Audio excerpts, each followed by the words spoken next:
Hello friends, நம்ம இன்றைக்கி என்ன பார்க்க போகிறோன்னா எல்லாருக்கும் பிடிச்ச ஸ்டோரியான சிண்டர்லாவை பற்றி நம்ம இன்றைக்கி பார்க்க போகிறோம். ஒரு அழகான கிராமம். ஒருவர் மனைவியை இழந்த ஒருவர் இருந்தார். அவர் இரண்டாம் தரமாக செல்வாக்கு நிறைந்த ஒரு பெண்ணை மணந்தார். அவளுக்கு 2 பெண்கள். இருவருமே உலகமகா சோம்பேறிகள். அவனின் முதல் மனைவிக்கு பிறந்த பெண்ணோ அன்பையும் அருளையும் பெற்றவள், குணத்தில் சிறந்தவள். வீட்டில் உள்ள அனைத்து வேலைகளையும் பார்க்கும்படி அந்த முதல் தாரத்தின் மகளை இவர்கள் அனைவரும் கட்டாயப்படுத்துவார்கள். கொடுத்த வேலையை செய்து முடிக்கும் அவள் அங்கிருந்து சிறு கற்களில் அமர்ந்திருப்பாள். அதனாலே அவளை சிண்டர்லா என்று அழைப்பர். இரண்டாம் தாரத்தின் கட்டுப்பாட்டில் தனது தந்தை இருப்பதால் இவளால் அவர்களை எதிர்த்து ஒன்றும் பேச முடியாது. ஒரு நாள் தனது மனைவியை தேர்ந்தெடுப்பதற்காக அந்நாட்டு இளவரசன் அனைத்து பெண்களையும் விழாவிற்கு அழைப்பு விடுத்திருந்தார். இரண்டாம் தாரத்தின் 2 மகள்களும் அற்புத ஆடை அணிந்து விழாவிற்கு தயாரானார்கள். சிண்டர்லாவிற்கு அங்கு செல்ல விருப்பம்தான். ஆனால் அவர்கள் அவளை அவமானப்படுத்திவிட்டு விழாவிற்கு சென்று விட்டார்கள். தனது நிலையை எண்ணி தனிமையில் உட்கார்ந்து அழுது கொண்டே இருந்தாள் சிண்டர்லா. சிண்டர்லா சோகமாக இருந்ததை ஒரு தேவதை பார்த்து கொண்டே இருந்தது. தேவதை அவள் முன் வந்து நின்றது. அந்த தேவதை மூத்தாட்டி தோன்றி அவளுக்கு விழாவில் கலந்து கொள்ள மாயவித்தையை செய்தார். ஒரு பூசணிக்காவை பயிற்சியாளராக மாற்றினாள். எலியை குதிரைகளாகவும் ஒரு முயலை பயிற்சி நபராகவும் ஓநாய்களை காலாட்களாகவும் மாற்றினாள்.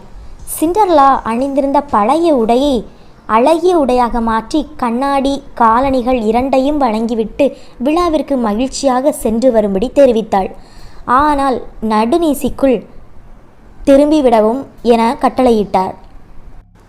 காரணம், நடு இரவானால் அவளின் மாயவித்தை பலத்தை இழந்து விடுவாள் என்று கூறி எச்சரிக்கையோடு அனுப்பியது. விழா அறைக்குள் சிண்டர்லா நுழைந்தாள். அரங்கமே ஒரு நிமிடம் அசந்து போனது. எல்லோரும் அவளையே பார்த்தனர். இதில் அரசரை சொல்லவா வேண்டும்? அவளது சகோதரிகளும் அந்த விழாவிற்கு கலந்து கொண்டதால் அவளை பார்த்து கொண்டே இருந்தனர். அவர்களாலேயே அடையாளம் காண முடியவில்லை. இரவுக்குள் திரும்ப வேண்டும் என்பது சிண்டர்லாவிற்கு நினைவிற்கு வர வீடு திரும்பினாள். வீடு திரும்பியவள் தன் மூத்தாட்டிக்கு நன்றி தெரிவித்தாள். வீடு திரும்பிய அவளது சகோதரிகளும் விழாவிற்கு வந்திருந்த அந்த அழகிய பெண்ணை பற்றியே பேசிக்கொண்டிருந்தனர். அடுத்த நாள் மாலையானது.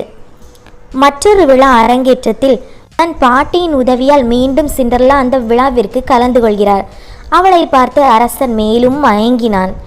எனினும் இந்த மாலை பொழுதில் தனக்கு தேவதை மூத்தாட்டி வழங்கிய கட்டளையை மறந்துவிட்டாள் சிண்டர்லா.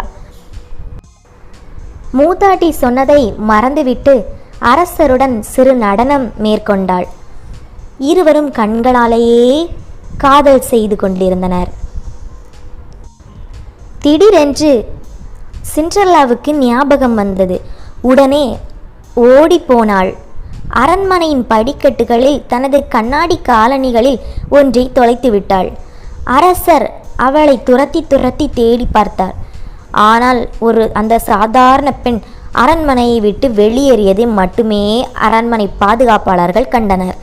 அந்த காலணியை எடுத்து பத்திரப்படுத்தி வைத்து கொண்ட அரசர் அதற்கு உரிமையான அந்த பெண்ணை தேடி மணக்க வேண்டும் என்று மனதில் நினைத்து கொண்டார்.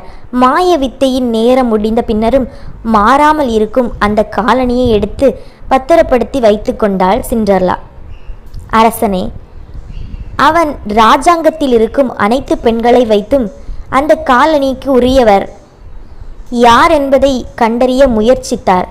சிண்டர்லா இருக்கும் இடத்திற்கு அரசர் வந்து அந்த காலணியை அப்பகுதியில் இருக்கும் பெண்களை வைத்து பொருத்தி பார்த்தார்.